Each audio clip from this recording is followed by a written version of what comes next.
we are in a hurricane, right? But I think that we would expect that it'll be a hurricane that doesn't stop. That's right. And so not just, we shouldn't just be talking about, I think it's important to talk about, and certainly today, what's in the infrastructure funding piece or rescue plan, advocating for those funds to be used in this way, but also really just understanding the long-term relationship, Stafford-like possibilities. What does this look like even beyond this funding package? As we know that this is not going to go away, we need to have a plan that's permanent. So I'm not proposing one. I'm just suggesting that as we think about this, we think about right now and the funding that's out before us, but also really how to have a long-term relationship that establishes the partnerships and the flow of information and the flow of funding that will go well beyond this next funding package. If I may, I think that's a great point. And I don't know that we have really taken a look at what the new, the sort of the disaster landscape looks like, where cyber fits into that. We're so well, developed when it does come to the natural disasters and the Stafford Act and our other authorities. I don't know that we've taken a look at what would be the cyber analog. Yeah. Brandon, what?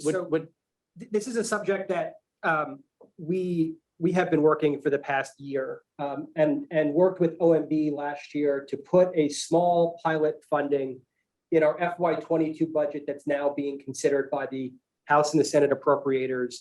The OMB agreed to a $20 million, what they're calling cyber response and recovery fund, that we could use to surge support in the face of significant cyber incidents. Now, obviously, $20 million is a very small amount of money, considering the scale of some of the disruptions and remediation costs for some of the significant cyber incidents that cities and states have faced, like major ransomware incidents that happened in Baltimore and Atlanta and others. But it was designed to be a start to demonstrate the efficacy of a program like this. But I do think it begs the question of how do you expand that in a way that makes sense? How do we create the right incentives? We think, and in Secretary Mayorkas' first speech on cyber, he called for a dedicated cybersecurity preparedness grant program, much like you believe is necessary. And so we think those are good to be paired together. Have a grant program that's designed to build the baseline level of cybersecurity across the country for our states and our communities, and then pair that with a cyber response and recovery fund that'll be that insurance policy. Should we have a catastrophic incident, we have the resources to quickly surge support and support states. And Senator Peters got legislation through the Senate to actually authorize the program, and that would create more of a Stafford-like function where it would be able to reimburse states if you were to utilize your, for example, state National Guard units. We can reimburse you from that fund. That legislation has not passed the House, so we don't know where it will end up. But this is something that is active right now. There's a lot of discussions on this on the Hill. And obviously your voice matters in this debate, and it's one that we're still working through. Let me ask a question to pick up on this, because I'm, of course, aware of the grant programs, which is a little bit of I took it a little bit differently, than your sort of look at the ecosystem, if you will, writ large. What happens if a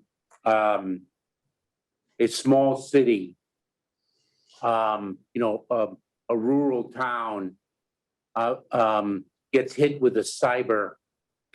a cyber attack, and it really could cripple the